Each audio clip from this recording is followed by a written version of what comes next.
PWCC is a great way to sell your sports cards. If you're looking for a way to support the Cajun Cardboard YouTube channel, consider using the promo code Cajun, all caps, CAJUN, when you're selling your cards on the PWCC marketplace. Hey guys, Brian with Cajun Cardboard coming at you from the great state of Louisiana, and it's a rare occurrence when I have a guest on the channel. And today I have Joe Contino. Most of you will know him as VTV Sportscards. He should be my sworn enemy, but for some reason we've become friends. He steals every card from me, every Jordan card at auction, but for some reason, I guess I'm just a nice Cajun dude that we're still friends. Joe, welcome to the channel, man. I'm glad you're here. Thank you. I appreciate you having me on. Joe, you love Jordans now. When did you start collecting? Give us the, put it in a short synopsis. Tell us when you first got into the hobby, how you got into the hobby, and how you ended up here where you and I are we're very similar. We're kindred spirits in the way that we collect, our perception of the hobby, and kind of how to walk our way through it. Talk to me from the beginning. Tell us how you got into it and all that stuff. Okay, yeah, and just like most people, as a kid, I loved cards, and it was mostly baseball cards for me. You and I are just about the same age, and then I got out of it. You meet girls and everything else, and then during COVID, worst time, I started buying cards and having fun, and it started off as a fun thing, and I thought my idea was, okay, I'm just going to buy some cool cards and put them away. But I didn't realize that's not really how it works. You got to work your collection with these modern players. You got to time it. You got to get off them at the right time. And then I started getting into spending a lot of money on these modern players, and my bright idea was I always loved Jordan's, obviously my all-time favorite athlete. And I had this bright idea. I'm going to make this money on these modern players, and then I'm going to park it into Jordan. So yeah. let me jump on these guys first, and then all of a sudden the whole hobby comes down, Yeah. Yeah. And then that's when I did the transition. I said, well, forget it. I'm just going to start buying Jordans now. And I started off really slow. I bought $200 Jordans. And then I was like, wow, this is interesting. I can sell it for a little bit more. And I said, well, let's try a 500. Maybe that's just happening with the small ones. Yeah. And that was in about 2022. And then I just kept going up. I go, geez, this is interesting. I can sell the card and it pops right back up because, there's high population in the smaller ones, a little bit higher. Sure. And I thought to myself, I just want like around 100 pop and cool action shots. And then I started, doing like maybe $2,000 cards, and I kind of just kept going up from there. And I couldn't, it never slowed down. And then it had then I guess PWCC had a couple massive sales of the inserts, and then all of a sudden the Jordan market just went nuts. It caught fire. Yeah, and I was kind of irritated because I kind of wanted to keep buying Jordans. I needed more time. We need more time, Joe, man. We need more time. Exactly. Yeah. But you and I are on the same page. It's not too late. But the funny thing is, everything you just described, I did it, and it worked better for me. I did buy ultra modern, and I did flip it, and I flipped it for crazy profit, and it worked better for me. And there's only one reason. I was 4 years ahead of you. That's the only reason, right? I did the same thing you did. I was the worst timing. Yeah, silver prism, raw, grade it, get a PSA 10 back, 20x your money. Like that existed at one point, and it's just gotten much, much, much harder to consistently make money on ultra modern prospecting and buy raw, grade, flip stuff. It can definitely be done. You just got to be more savvy. You got to have more experience. You got to be more particular, more precise. So it's funny because everything you just described is exactly me. I collected baseball cards as a kid. I got out. Money was a problem. Girls, college, new job. I started having a big family. Just couldn't possibly consider spending money on cards. I was trying to keep these kids in diapers and school and everything else and feed these kids. And then I got back in. The investing side of it brought me back in, and I didn't touch Jordan. And he is my favorite athlete of all time. I just didn't know enough about it, Joe. How did you educate yourself? I'm an extreme guy, Bri, with everything I do. And so, which to a fault sometimes. So when I jumped in, I started buying really big cards, and not of prospects. I would buy cards, and that's what was so frustrating to me. Cards of guys that are great, and they still get cut in half. I mean, So I just had the worst timing. I'm talking Brady, Giannis, Luca, even LeBron. And I'm just going, what's going on here? I'm picking the best player. Like Luka would have a top 5 every year, and then card just kept dropping. My Yep. timing was terrible, and I got really frustrated, because I would buy probably too big of cards. I should have got in slower, but I'm buying, really, really big cards like the Flawless and the NT of Giannis, and they're getting, he wins the championship and it's still getting cut in half. Yeah, it's a learning process, and it's counterintuitive. Like you would think, the build up, they build up to a championship, and we've seen it with Curry numerous times. We saw it with Giannis when he won it. We saw it with Mahomes more than once. The build up, the card runs. He actually accomplishes his goal. The card goes down, and you want to freaking, ram your head through a window because you're like, I bought the card for this purpose. I thought he was going to win the thing. And it's funny because Tatum cards pretty much have crashed over the last couple of weeks, which is, again, he didn't play all that great either. But I know, Joe, I know you've got some monsters and you collect. And let me do this. I'm going to share your sorry, there we go. I'm going to share your IG page just so everybody can go find you. If you guys aren't if you collect Jordan or you collect 90s or really honestly any high level cards from the 90s, VTV Sportscards, Valentine's Sportscards, all one word, is Joe's IG page. He's got more followers than me. He must have bought them. That's impossible. He's got more followers than me. He's actually flashing much better cards than me is usually the problem. But you can see, Joe, talk me through this, like, because it's Jordan, but then we're getting down here to a picture like this, and you're like, that ain't Jordan, but I don't know much about football cards, but I know that's legit stuff right there. Okay, so Brian, I call Mahomes the modern day Jordan, where he's robbing people of their legacies like Jordan. True. And that was the one guy I decided to gamble on. So when I first started, I had 2 guys. I did Trout, which I got destroyed on because I picked right before he ever had an injury. He had first 10 years, 3-time MVP. Right when I bought him, 4 years of injuries. So I mean, and I love the guy. He's so nice. And he actually saw some big cards on there, and one of his friends contacted me, and we came out. He said, come to a game, and he signed my kid's jersey and everything. It was so kind, but it's just, injuries. And I still think he's probably the best player in baseball if he's healthy. And I started buying Mahomes cards like crazy because I was sold on Mahomes, and I didn't know even what cards to buy at the time I came in. I was just buying everything. And I got really fooled by low pop. I thought, wow, low pop, man, that's got to be good, Yeah. And it just wasn't as much information as there is today. And some of the guys were kind of taking advantage of me too. And, so I luckily met a really nice guy in the hobby that helped me out and explained things to me and, kind of tightened up my loose spending. And I just kept upgrading Mahomes. But like you said, a little frustrating when he's just going above and beyond what you think he's doing, and the cards aren't really taking off because there's so much potential is built into his prices. Yeah. You're not just Mahomes. I mean, you're way outside the box. I got Erling Haaland on the screen here. Like you're looking at anything and everything. So you're a sports fan. You're a sports fan above and beyond basketball for sure.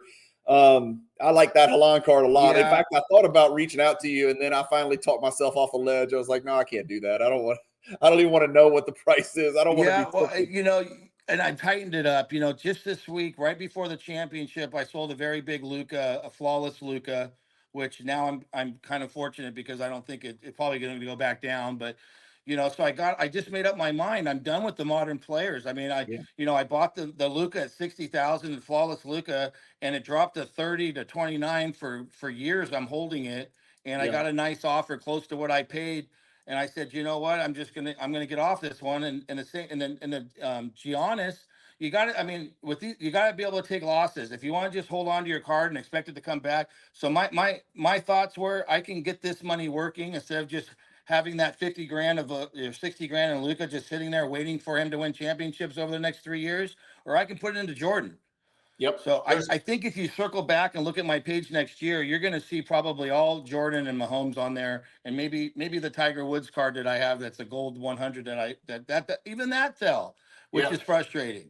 Yeah. I'm with you. That was the hardest thing for me, Joe. I've been in I came back in like 2016, so we're pushing 9 years, 9 years. The hardest thing for me to get over, and it took probably 6 years, was, well, I bought it for this, so I don't want to sell it down here.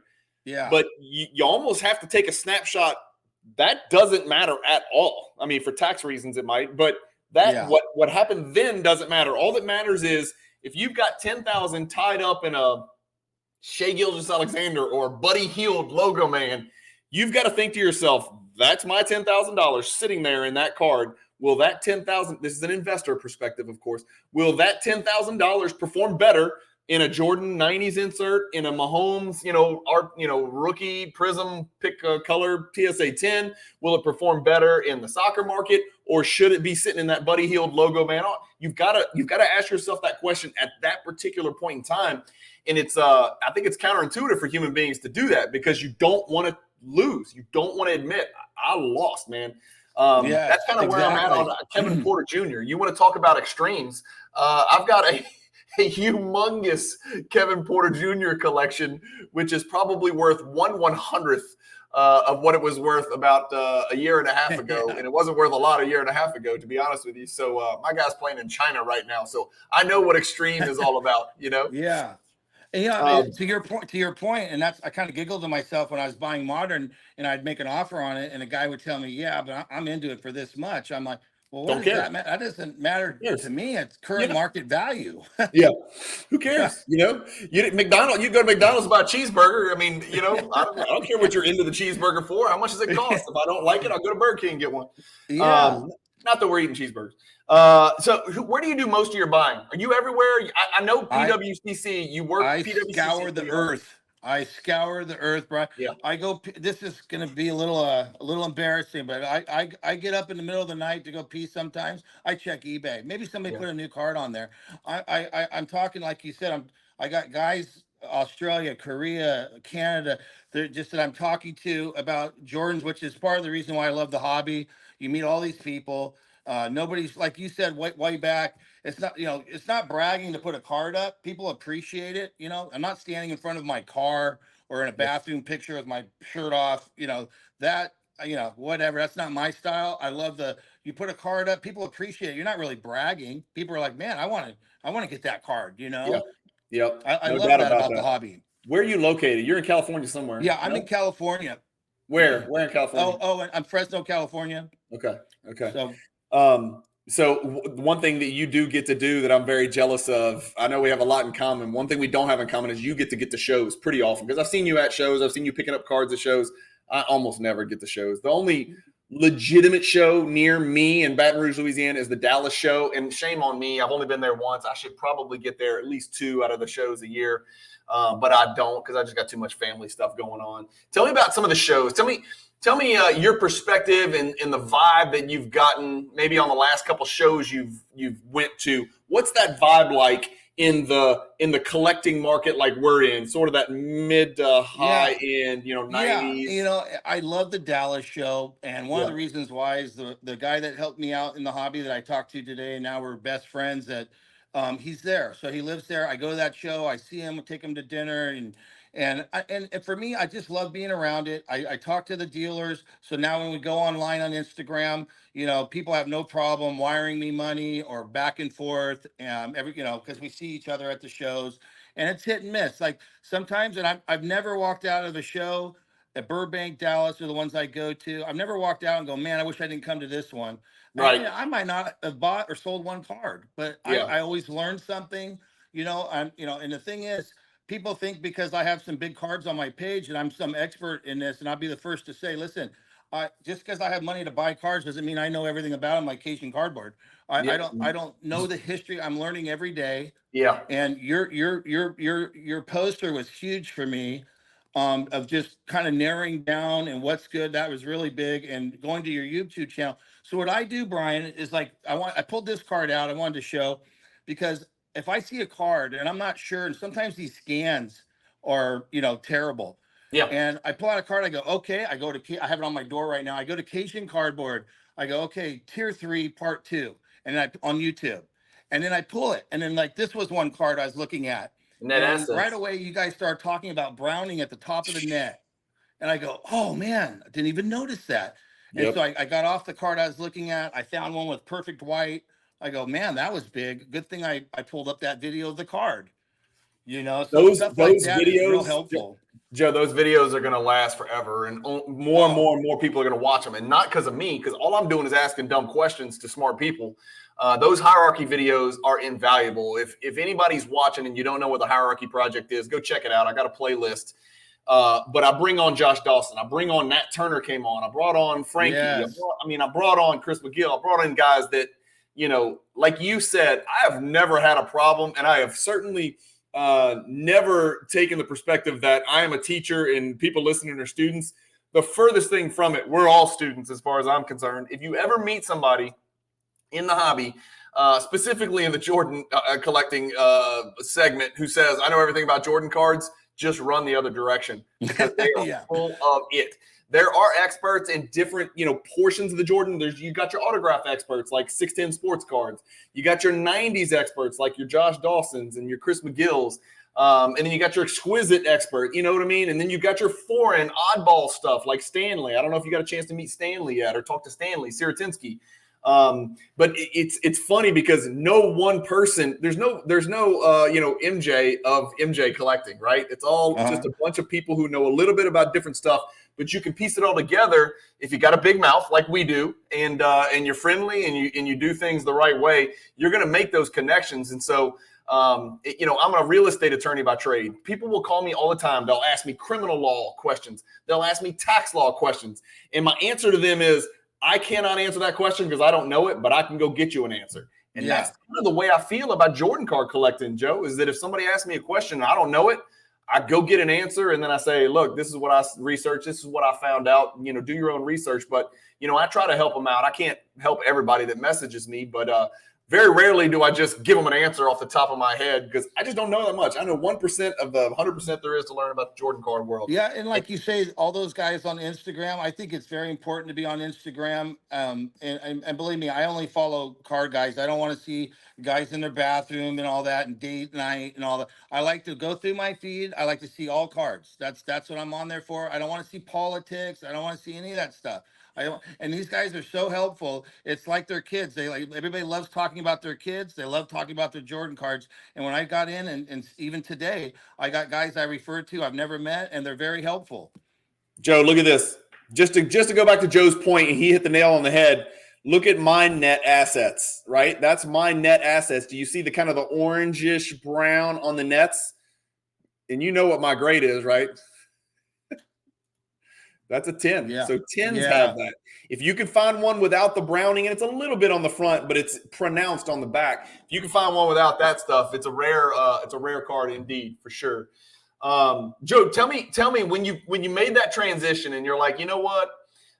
Maybe modern collecting is not the way. I want to get into Jordan, and there's a way in, and you found a pathway in, and tell me your first purchase. What was your very first Jordan card? The first one that mattered. Don't tell me your first one, because you told me it's a couple $100. Tell me the first one that mattered, where you're like, all right, I am really in. I'm not dipping my toes in the water. I just did a cannonball up in here.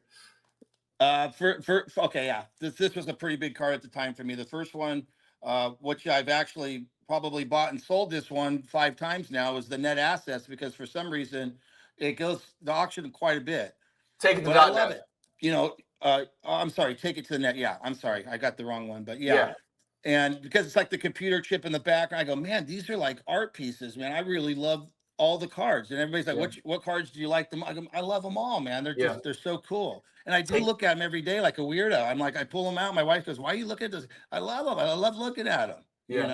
You don't vault anything, Joe? You don't vault anything? I do. I keep them in safe deposit boxes. No, because it drives me nuts. I like to look at them. I remember you saying that, about the vault. I couldn't do it. I don't think I'd be in the hobby if I had to vault them all. Yeah.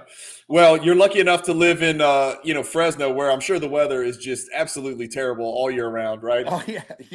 It gets hot, but yeah. Listen, brother. I move them around to safe deposits and stuff. I brought them here today to show some, but, this was a card I took a lot of heat on. So I kind of take an unusual path where I feel like we've discussed it before, like there should be, for me, I know not everybody agrees with me, so it's not right or wrong, but I think there's a price for everything. Yep. So last year, I'll put the cards on eBay for big prices, and they'll find me on Instagram to avoid fees, or we just do a deal on eBay. But I got offered $18,500 for this card, which was a lot. Scoot it over. So Yeah, I got, there you go. Yeah, offered there you go. Perfect. Yeah, 18.5 for that card. So I sold it. Well, I had all these guys come in and go, "Why would you sell that card? You're crazy," and all that. And I said, "Well, you don't even know what I sold it for. How would you know I'm crazy?" He goes, "Doesn't matter." Well, I yeah. don't believe in that theory. I think it I don't does either. matter. I think, and that was a card in my mind that I thought I'll be able to get that card back at auctions about 6 times a year, Yeah, and I don't think it's going to come back at 18.5. I thought that was, you know, I thought that was a high price, and so since then it's around the 14K card, 13K, so I bought it back and put it in my collection. But most of the stuff I've done like that, we'll put it up. And if somebody really wants to pay a big number for it, I'm, I'm open to that. I mean, if I think I can get the card back, then there's some cards that I'd be way more stubborn on because I just don't think I'll ever get the card back. that's the difference, Joe, and that's the difference. And I want to be very clear because I mean, some people may have a perception of you as a flipper. Well, you can Yeah. call him a flipper, but here's the deal: if he thinks he could sell the card for a premium, take the premium, reinvest it into another Jordan card, and buy Yes. bigger and grow your collection that way. Well, you're not a flipper; you're just a human being. Because I do the exact same thing. Everybody does it. Where it gets tricky and you hit the nail on the head is when you got to pop 3 or you got to tier 1. You may not see one until 2026. I ain't flipping those cards. Like there's cards that I'm not flipping them. Like if somebody wants to come and offer me this, some stupid number for this net assets PSA 10, take it. You know why? Because I'll go find another one. I will get another one back. But those tier 1s are tough to let go of. But you hit the nail on the head. And I think you'd be dumb not to. The only thing that you're better at than me is that you're more aggressive and you're more consistent and more intentional with it. So when you pick a card up, you'll slap it up on eBay and you may add, a 12, 15% premium to what you paid for it. That's easy money and it's working for you. And there's not as many people doing that in the high-end market as you would think. But I know where that money's going. It's not going into Tesla stock. No, that money's going right back into other Jordans. Yeah, I don't, and that's the thing. So that's where the last couple of weeks I have taken a step back because the cards have dried up. They're just not as available as they were before. So I was just telling my buddy yesterday, I go, man, I had no problem selling some of these cards that come up quite often, the bigger cards, because I can get into, it doesn't have to even be the exact same card. I can get into a comparable card. If I'm selling one for 18.5 and I can pick one up for 12, that's just the same, a level. Well, why wouldn't I do that? I don't have to have the exact same card, and eventually I'll get the exact same card. But right now, there's just not cards available. So I'm not just going to sell. And people are trying, and you'll see that people are trying to get into these cards before they go to auction because they're flying over the last comp. So they want to get that comp now. Yeah. Joe, what's your take on MBA stickers, Mike Baker and Associates? When you're looking at a card and it's got a sticker, does that make you happy or sad? Because that sticker might bring a premium and you might be competing against, people that you wouldn't otherwise. Does the sticker mean anything to you? Gold, black, silver, anything? Well, it depends on the card, but on a freshly graded Jordan, it doesn't mean much to me. Of course, it just got graded by PSA, but it does mean something to other people. Now, I'm not going to pay a lot more for it, but other people do. Other people do. They do. So, I know they do because we see it every Monday on these weekly auctions. Yeah. It does matter. So you're naive if you think the sticker doesn't matter. It certainly matters, but it may not matter to you and it may not matter to me. But I've actually thought about if there's 2 cards and one card has the sticker and one doesn't, I'd rather have the sticker. But am I going to pay thousands more for it? Right. I'm not. I would be bidding on the one that doesn't have the sticker, hoping that the big money people, the snobs, are over here getting this one with the sticker. You and me are on the same page as far as it's just like the boys' noise right now. When that came up on auction, I go, oh no, it's got the black sticker. That thing's gonna fly. Yeah. And it's like you said, kind of disappointing. I go, I know I'm out of that one because people, all it takes is 2 guys to believe in it that want it. I get it. What you know what? I'm gonna pull that up right now because I want to know what that's at right now. Oh, I check it every about hour. I set my alarm. It was 33,000 last I saw. Yep. Here's the card Joe's talking about, and this is Josh Dawson's card, and I've hyped it a bunch. And he's my friend, so I can hype his cards. It's just part of the deal. So 28. What's that with a 2% with a 20% premium? Maybe another little over 5. So it's about 33, 34. So it's already broke the record because I think the record was like 33.6.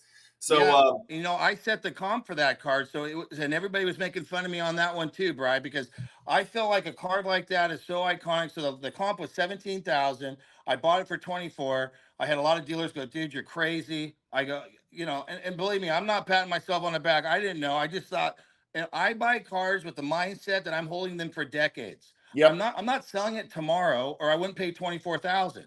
I'm not trying to flip it. I said, this is a card I'm going to hand down to my kids, whatever. I'm going to get ahead. I feel it's going to hit 24 one day. I'm willing to get ahead of that. yep, This yep. isn't a player playing it's not Luca right now that could roll an ankle or something. So, and then I Very, bought two of them. I bought another one from a guy for 24. And then and then 6 months after that, I sold it for 30. So then I felt like I had my card for 18, but yep, 100%. No, I'm with you. I'm not as active as you. I've got too much going on. I should stop clicking record on these oh, videos and go do what you're doing it takes because a it's lot of fascinating. time. You're right. It's fascinating. It's fascinating. Um, Jordan autographs or only autos and parallels primarily? Right now, because my knowledge isn't as much as you guys, to be upfront with you, I just try and stay in my lane. There's so much stuff I'd like to get into, but I know it's tricky. For me, I love playing years. But I know that at one point, like I tell my friends all the time, the way you're collecting changes all the time. But my mindset right now is I still have some more inserts I'd like to gather up, and then probably transition over to some more autos Yeah. and things like that. Yeah, I'm not there either, and I've started to sort of pay a little bit more attention, primarily the exquisite stuff, because it does pique my interest. I just don't know the numbers well enough. You know what I mean? I mean, I know the numbers, I know the 90s, I know the inserts and parallels and the hierarchy type cards really, really well from a numbers perspective. I don't feel comfortable enough in autographs right now to even And the say inserts that's are the just one or that's they're the so right price. hot. You know what I mean? The inserts are so hot right now. It's like, well, I'm gonna go jump over to something. I mean, until it cools down a little bit. I Yeah, mean, it's just I keep thinking it's gonna cool down, and then all of a sudden, this last 2 weeks, and I don't know what's going on, but all of a sudden, it's like I can't even find a card, yeah. a All right, big so card, or 10K card. Joe, here is Card Ladder. This is since January 1 of this year. PSA 10 Jordans. I've taken out the 86 Fleer and the Star 101, and I've taken out autographs. So it's going to be mostly our cards, our types of cards, right? And this is what we got. Of course, the Super Rave, 108 grand, which I think blew everybody's mind. I think we all thought it was going to be around 90, something like that. That Super Rave PSA 10 is a monster. I think it's like a pop. What is it, like a pop 3? Oh yeah, Pop 3. So you're talking about one of those cards that we just talked about where if you sell it, you might never get it back. And if you do, you might be paying double. So 108 on that bad boy. And then you got your golden Boss refractor. Do you have a golden Boss refractor, any grade? Oh, sorry. No, I don't think. You know what? No, I just have a problem with the greening and Greening. stuff. Yeah, it's tough for me. When you're Yeah. spending money like that, it's tough. And I've seen the 410s, I've been told, have some type of greening. So I don't know, is it gonna, again, my experience isn't like you guys. Some people tell me it's just gonna keep getting worse. Yeah. So I don't know. It's a lot of money to spend on a card. It starts turning green. I mean, if it If does. anybody tells you a card's not going to turn green, you can ignore them because nobody knows. And if anybody tells you it can't turn green in the slab, they're wrong also because we have Yeah. evidence that that's happened. So you're right. And that's, you know what? That's why I don't have a 96 Topps Chrome refractor, Joe, is I'm scared to go find a beautiful crystal clear one, buy it. Yeah. And then 7 years from now, it looks like Incredible Hulk. Well, I didn't do anything wrong. Jordan didn't do anything wrong. I bought the card that I wanted, and it just turned colors. It scares the crap out of and me. it's all how you collect. Like you and I have the mindset, if we're getting a tier 1 card that we're keeping it for decades is our goal. It's Yeah, like, so here I am worried. I got to check every week that it doesn't turn green. I get it. The dealers, they'll move it within a year, and it's not a big deal. It's not going to turn green, real fast. yeah. Was this you, Joe? Which one is it? Oh, no. God, I wish I would have. I was on that one. Yeah, I thought that one went a little too steep. 37. That's a Yeah, lot. That's a they got lot me for that off of one. there, and that was I just sometimes I don't know the price. It's like I'm like, gosh, I don't know. Yeah, you try and be careful too. This was you for sure. No. Yeah, I've had a few of those actually. Yeah. Yeah, that was PWCC neat. Premier. Yeah. Here's something I noticed. I would just, again, I sorted from January 1 to June 19th. This is where I do my little sales pitch for PWCC, right? Since I'm an affiliate partner. Sorting by price PWCC Premier, PWCC Premier, PWCC Premier, PWCC, PWCC, PWCC, Probstein on eBay, PWCC, PWCC, PWCC, Probstein, PWCC, PWCC, eBay, PWCC. That should give people some sense of comfort that the biggest and the baddest are being sold on PWCC, specifically when it comes to Michael Jordan, right? It's not a great place to go sell a Luka Doncic rookie Chronicles PSA 9. That ain't the place. eBay's your place for that. But if you've got a big dog, if you've got a card that cannot go unnoticed, the Sharks are fighting on PWCC, man. I'll tell you what, man.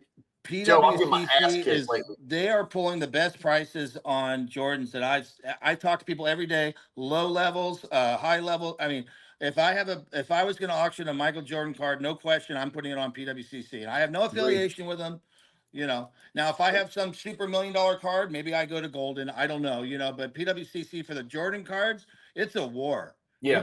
You put a good card on there, it's time. You better put your fatigues on because it's not, nobody's stealing anything. And I think that the dudes, the troops that are fighting in these wars, I think it's a growing number. It's not a huge number, right? When you talk about, when we talk about some of the cards that you and I are looking at, there's not thousands of people fighting for a Profiles 3 PSA 10. It might be 3, but it also might be 11 this time next year. So it's only going to get worse. Yeah. So these guys, Brian, I'm talking to these guys, big collectors, just this week. And they don't have any Jordans because some of them are just their whole deal is they do a lot of auctions, they try and steal cards, and every time they go to the Jordan, you're not stealing anything, you're not getting 80%, right? But these guys are finally moving over now, and they're telling me, I go, well, what changed? They go, I'll be honest with you, man, I proof's in the pudding, I've watched it for the last few years, and I'm tired of getting crushed on modern cards. Yeah, I'm tired of taking those hits. It's just too damn risky. Jordan has performed very well, and it's not perfect, and it's not every card, but in a 2-year span from 2022 to 2024, when the vast majority of cards have been punched right in the nutsack, Jordan has performed really well. And some of them have run up crazy. Some of them have gone down a little bit. Some of them have stayed perfectly even. But all in all, I think if you step back and you take a big macro, big picture approach, man, Jordan has performed really well in one of the darkest, eras ever for an investor over the last 2 years. Jordan's actually kind of bucked the trend a little bit. And like you were saying, you got to be able to take your losses. We were both saying on Jordan, I made up my mind a long time ago. And I don't know if this is right or wrong. I refuse to take a $1 loss on any card I've ever bought. No reason. Why? I just keep it. I'll just keep it. I'm not taking a loss on him. It's just, just hold it. Yeah, you just hold it. I mean, if it's hard to imagine. We're both old, but like when you look back at the 90s, man, that's sometimes 30 years. That's at least 25 years. Sometimes 30 years old. The cards are.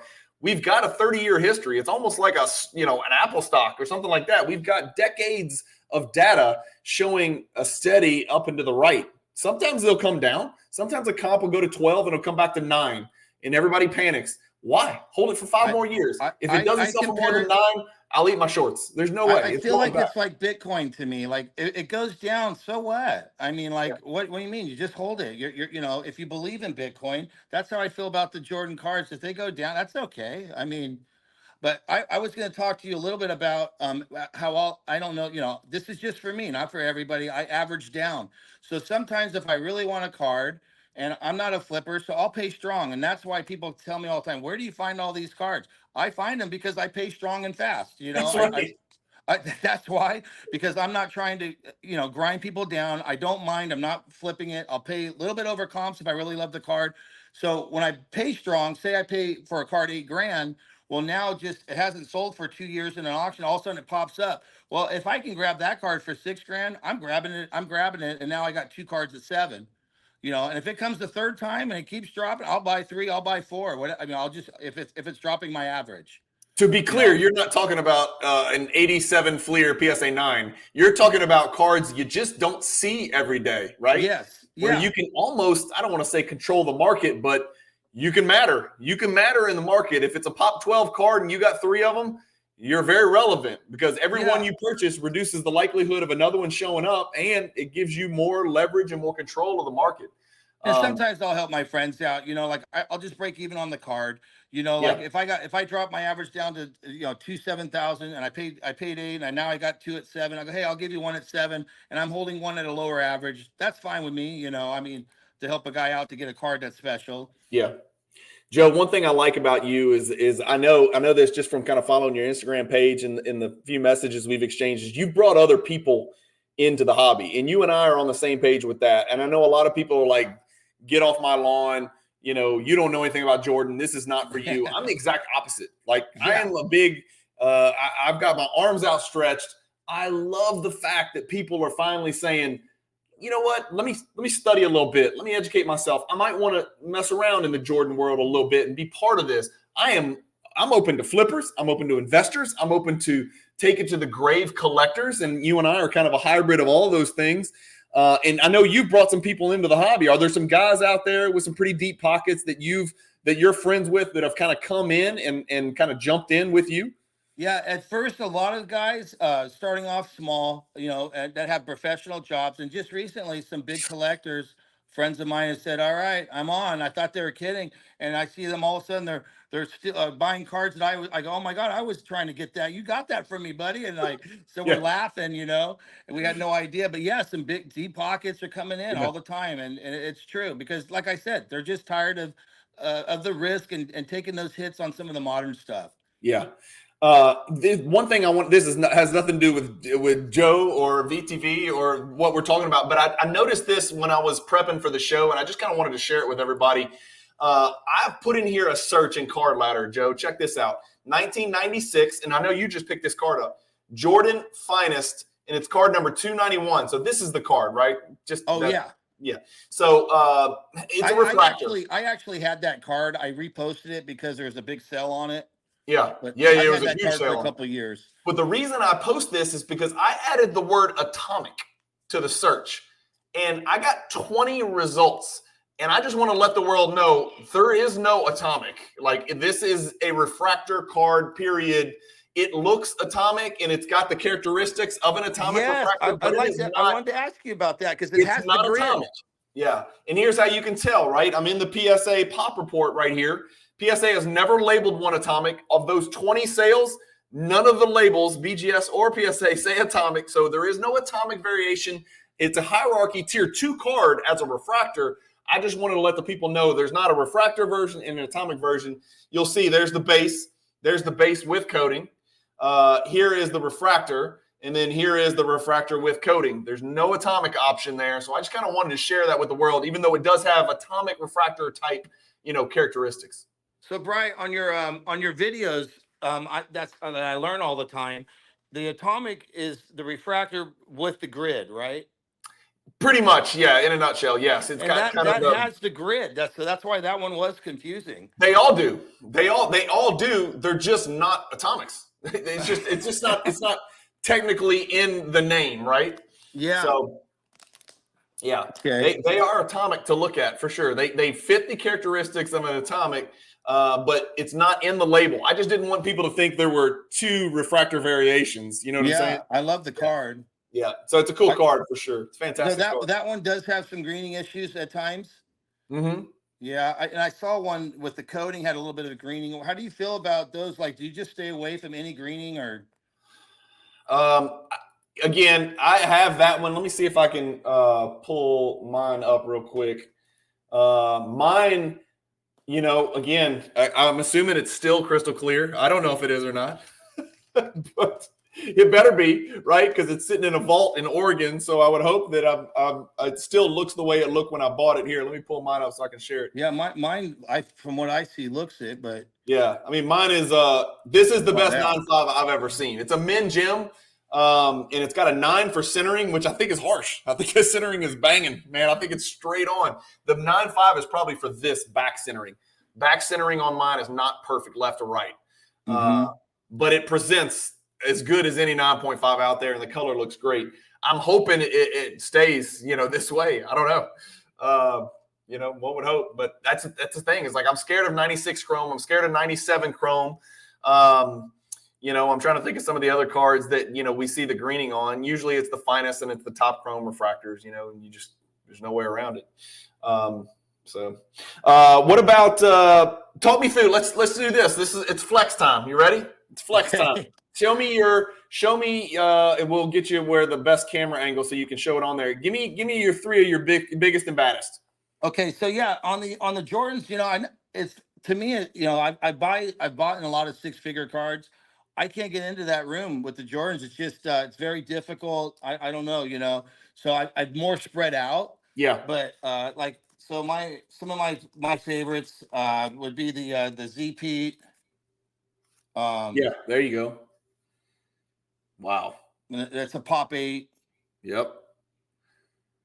I got lucky on that one. Somebody decided to auction it the day before Christmas. So you know, some people say it's a different buyer's pool. It doesn't matter. I believe it does matter. It does November, matter. December, I try and save up for those 2 months, man. December's I'm telling bad. you. Yeah. A seller bad, buyer good. December. Yes. Agreed. Yeah. Yes. I mean, you know, I've only been in 4 years and I've seen it. You've seen it way longer than me. So Distracted. Thanksgiving, Christmas, traveling, family, graduations, distractions. Yeah. December bad for sellers, good for buyers. Yeah, they're flying kids down. They're busy, you know. Yeah. I mean, not everybody's on the website.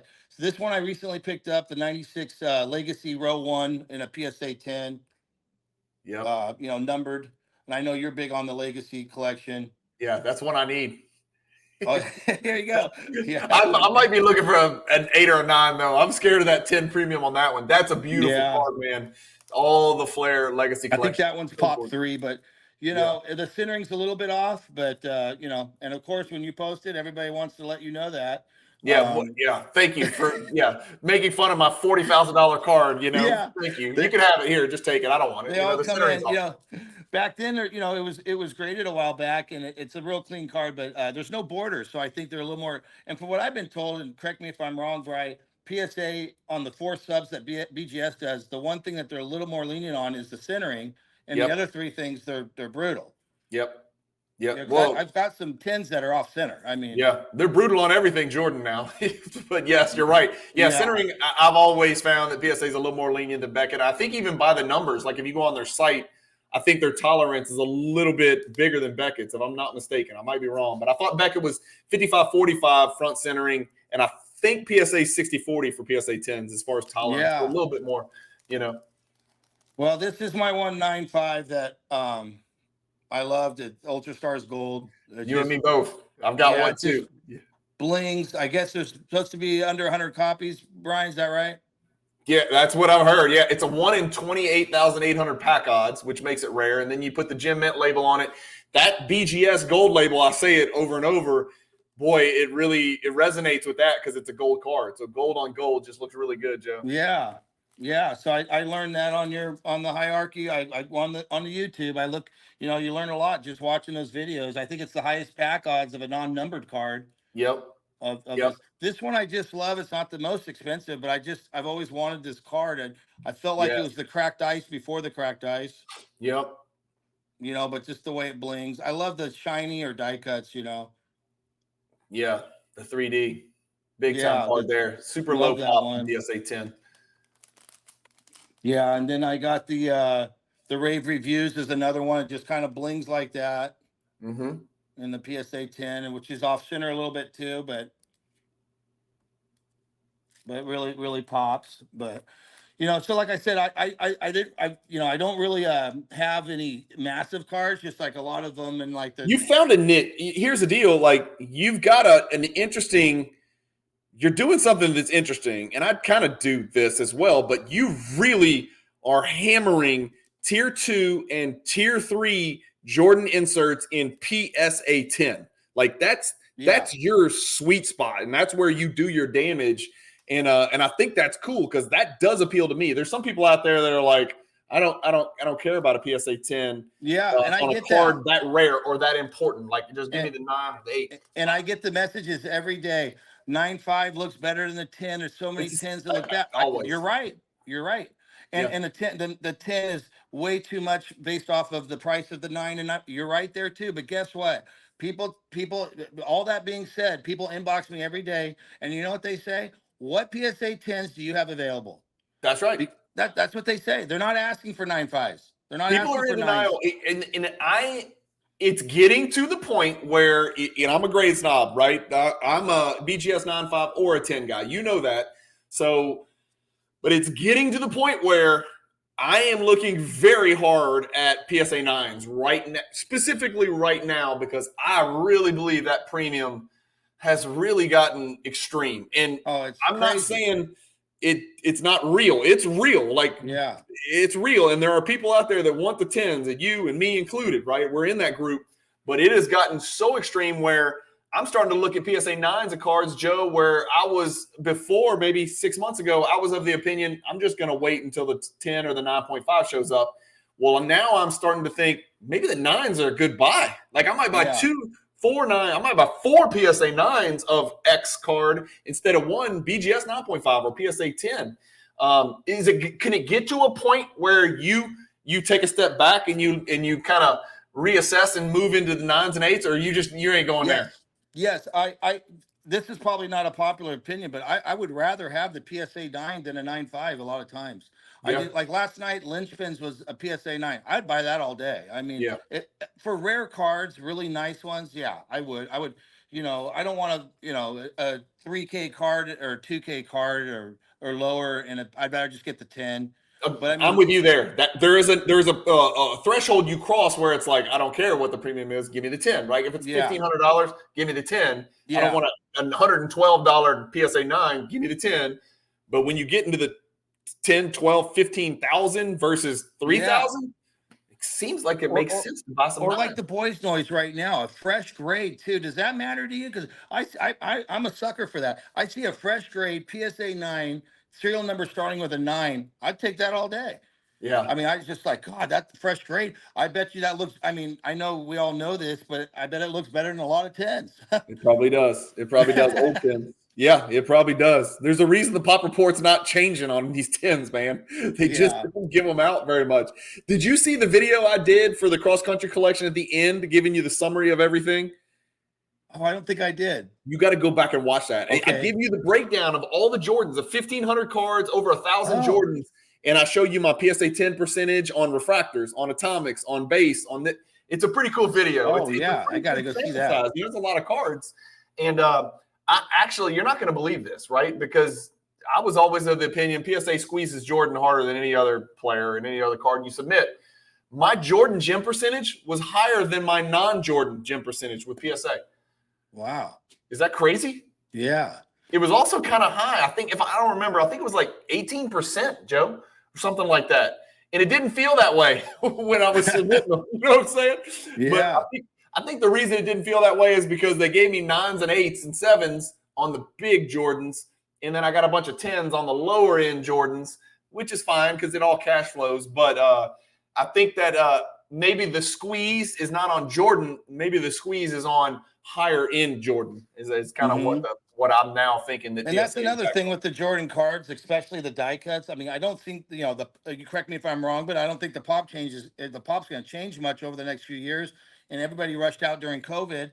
And, if it changed, it would have changed then, and I look at some of these and I'm like, even like the big man on court, like you'll see some flaws on that card if you want to really look at it, Yeah, you're right. If the pop didn't grow from 2020 to 2023, it ain't gonna grow. You know, that was when everybody was getting back in their parents' house and looking in their old closet, and maybe they get lucky and find some, hierarchy Jordans. They grade every single one. It made sense to grade everyone, almost every single card. If it had Jordan on it, it almost made sense to grade everyone just to take a chance. So if the pop didn't grow then, it ain't gonna grow much more on those types of cards. Are you going to the National? Oh yeah, I'm very excited to go there. I love the Chicago, but yeah, I'm going to the National for sure. Okay. What days are you going to be there? Thursday to Sunday. Okay, cool. Okay. I'm going to be there Tuesday to Sunday. I'm going to get there before the thing even starts. Get settled, get in there. Done that. Yeah. I was talking to my friend last night about it. I should have gone a little earlier, Yeah. I'm excited about it because usually I'm a Thursday to Sunday, and as far as the cards go, I'm done by Sunday because I either have no money left or I've seen I've maybe not seen everything, but I've seen the stuff that I'm looking for. So Tuesday to Sunday, I got no excuses. I'm going to see every single table there, and it's going to give me a little extra time to like meet and greet, and I'm going to do some cool content. I'm going to stop a bunch of people at the National, maybe try to put together, 50 little short video clips of 50 different people that watch the channel that I meet up with and stuff like that. So I think it's going to be fun, man. It's going to give me do you go to the trade night stuff and all that, like after? I know this is going to sound so pathetic, but by the end of the day, my stuff hurts so bad. I feel you. I'm the same. Because I'll spend 4 to 6 hours at the show. Some people are like 8 hours, right? I can't do that. I'm usually 4 to 6 at the show, walking the floor, and with a lunch in between there with somebody, and then I've always got a dinner with a eBay or PWCC or whoever. Maybe it's a group of collectors or something like that. I've always got a dinner pretty much every night, or a party or a mixer or whatever. And then after that, that's when trade nights are banging. And by then I'm like, there's no way I'm doing this because I got to wake up tomorrow. Well, do you bring your cards with you while you're walking around? It depends on the year. In Atlantic City, I had a lot of cards to move and trade. And then last year I had fewer, but some.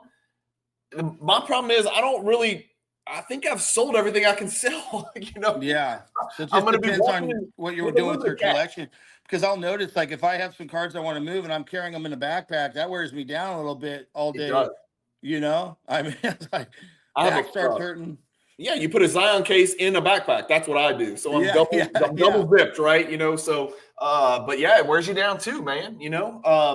So I'm really excited for Cleveland. The one thing I do, the fondest memories I have of it, I've only been to 2 nationals, Atlantic City and Cleveland. The most fun I had was getting back to the hotel, and there's trade nights in the lobby of the hotel. That's the coolest thing ever, dude. And I love it. Yeah, and that's what I say. I love being around it. Yeah, I remember the cards that I picked up with a little guy on a table. He had a maximum metal PSA 10, the red one, right, the 97. And I was like, how much you want for it? And we got a deal done. I still remember the guy's face and the table and the card and the price. I remember everything about it. That's the most fun I have. The show was awesome too, but the trade nights, there's something sexy about them, man. They just get your juices flowing and you're just talking to people. And I do want to have some stuff in hand. The problem is right now, Joe, everything I have that I want to sell is LeBron.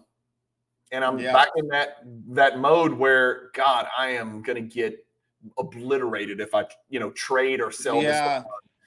You might want to wait a bit closer to the season. He's one where I am going to stick to my guns. I do believe, and I'm not a LeBron over Jordan guy. God, everybody knows I'm not. But he's going to have his day. His cards are really going to have their day, and they're going to run, and they're going to catch fire, and I've just got to wait it out. So it's just money that's just sitting on the sidelines. Yeah, so. I think it's amazing that I read somewhere, and this could be wrong, but it's close to it. The Jordan shoes sell 3-to-1 to any active player, and this guy's been decades and retired. It's really amazing he stays relevant like that. It's amazing. He is on a completely different level from a business perspective of any other athlete, except maybe Magic. Believe it or not, Magic, who I think is about as dumb as this microphone I'm talking into, has made some of the most brilliant business decisions of any pro athlete in history. Like, he's a gazillionaire, right? So Magic and MJ have done pretty well off the court, so that's how they kind of stand apart. And I'm sure LeBron's done quite well, right? LeBron's great. I mean, I'm not a big LeBron fan. I'm not either. I don't like the way he plays, the way he talks about other things outside the game and all that. Agreed. But you have to hand it to the guy. The guy's a family man, from what I see. You never hear any problems for decades. I've never heard anything about him. I mean, it's pretty impressive. That keeping it in perspective. My personal opinion, he says some really stupid stuff that he is not very well educated on particular topics. So, and I certainly don't share a lot of his perspectives. But the same way you can respect, Karl Malone, who's a child molester, or players like O.J. Simpson as a running back, right? Yes. And I'm not putting LeBron, God have mercy, I'm not putting LeBron in those categories. Yeah. But I don't align with LeBron and his, political stuff, or just really Well, I've seen him make comments on current events and been proven wrong 100%. And doesn't even put an apology out. Like, hey, I got that one wrong. Yeah. I mean, But just wait if till you we get can all the just facts. focus, you focus on what he's done. He's got Karl Malone's Yeah. durability. He's got the best stats of all time. Depending how you feel about getting to the finals, is it better to get there and lose or to not get there at all and win every one? That's the argument that's never going to go away. I Yeah. think, young people, when I say young people, I mean 32 and under type people. I think that when they get into their maximum income earning stage, like we are at the age, 50, 45 to 60, right? If those kind of people with all the money, when those 32-year-olds are 50 years old, I think LeBron's going to be cooking and on fire. He's going to be cooking with grease, and his cards are going to move, and that'll be a perfect time for me to get out and go buy some more Jordans. Yeah. Yeah, Long term, you'd have to think so. I mean, but I'm not going to be buying any LeBron cards. I mean, I'm not either. And you asked if I buy other basketball players, and I loved Kobe. I loved watching him play. But it's just like every time I go to buy a card, I just like I just can't pull the trigger. I better just buy a Jordan. Just buy a Even Jordan, though right? Why take a risk when you can get the most reward and the lowest risk? Let's just go buy a Jordan. Joe, what's your next? Are you going to a card show before the National? Anything before the National? No, I'm kind of just saving up for the National. I would wanted to, but I do go to most of the Dallas ones. But I'm going to skip this one and go to. I think I might move one of those big Mahomes cards and move that over to Jordan stuff. That's going to probably be one of the flawless ones. So we'll see what happens. I'm thinking that before the season, Mahomes is going to be, there's a lot of hype going on and should be. I mean, I'm not a football guy at all, but I'm trying to think of a comp for Mahomes, and you can't say Luka because he hasn't won anything. Mahomes has got the numbers and the rings, and he's got a lot of meat left on the bone, man. He's got a lot of meat left on the bone. He could win. He does. And the thing is, I tell people, and this is how I feel, everybody says, oh, is he going to pass Brady? No way. He doesn't need to pass Brady to be considered the GOAT. He needs to dominate his era, crush records, which is all, if he stays healthy, all the new rules, extra added game, he's on pace to destroy all the records. And he doesn't have to pass him up in Super Bowls to be considered the GOAT. He could have 5 Super Bowls and Brady have 7, and people would still consider him the GOAT. Yeah. I mean, Jordan did it to Bill Russell. Yeah. I mean, Jordan's got 6, Russell's got 11 or whatever. I mean, nobody's here arguing Bill Russell's the GOAT because statistically, Jordan dwarfed him with 10 scoring titles and all the other stuff. So, it's fascinating. Well, man, I appreciate you joining, Joe. This won't be the last time I get you on, and you definitely got to make sure we hook up at the National for sure. Catch lunch one day or dinner or something, or at least walk the floor together for an hour or two, as long as our knees hold out and do that. Oh, yeah. Absolutely. You might have to carry my backpack for me, but no, I'm not carrying your backpack. I'm not carrying your backpack. I can barely make it already. So, I just got to find some stuff to sell because it is fun to get up there and to sell and do trade night and whatnot. So I may have to let some of these LeBrons go and just kind of eat it, but we'll see. Man, thank you for joining the channel. And guys, again, just to remind everybody, if you want to go follow Joe's page and see some insane MJ stuff, VTV Sportscards right there. Go hit the follow button. So he's at 15.1. Hopefully after this video, you can jump to 15.2 or something like that. Yeah. And I just wanted to finish saying, Brian, with everybody, because they all think this, it's not too late to start buying Jordans at any level. People are saying it every year. You can buy small ones and just fill it out. But the train, everybody's waiting for it to crash. It's not going to happen. It's like a cult, and it might have some dips, but it's not too late to get into the hobby with the Jordan cards. Yeah, every year there's more people that are collecting Jordan. You're right. Yeah. And whether you want to get into the Jordan segment for the first time as a collector or an investor or a little bit of both, all 3 of those are viable options. All 3 of those, if you do your research, all 3 are viable options. There's no doubt. And most importantly, I think a lot of people, Joe, and we've talked about $5,000, $10,000, $40,000 cards today.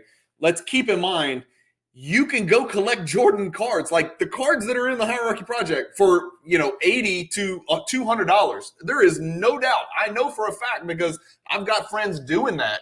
And God, that is a lot of fun picking up those cards and checking them off. I still buy $200 cards of Jordan. I really do because I enjoy them. And when I was collecting the modern, that was my problem. I didn't really know how to buy. I like to buy things I really like, and I didn't know how to buy just $1,000 card and enjoy it. But with Jordan, I could buy a $500 card, and I enjoy as much as a $10,000 card. That's a fact. That's a You fact, know, dude. and that's why I love the Jordan. All different prices. I go around a card show, and it's hard to get a 20K from a dealer at a card show the right price. But man, I'll buy a $500 card that's pretty rare and love it. Yep, 100%, 100%. All right, my man. Thank you for All right, joining. thank you so Enjoy your much. Wednesday, and I'll let you know when this is coming up. And anybody who wants to go follow Joe. And if you're looking to buy PSA 10s, check him out on eBay as well. He's got some bangers out there with the premium, of course, with the premium. Yeah, it's All right, negotiable, y'all. but thank you, Bri. Appreciate it. Thank you guys for watching. Keep collecting. Stay positive in the hobby, and peace. Yeah.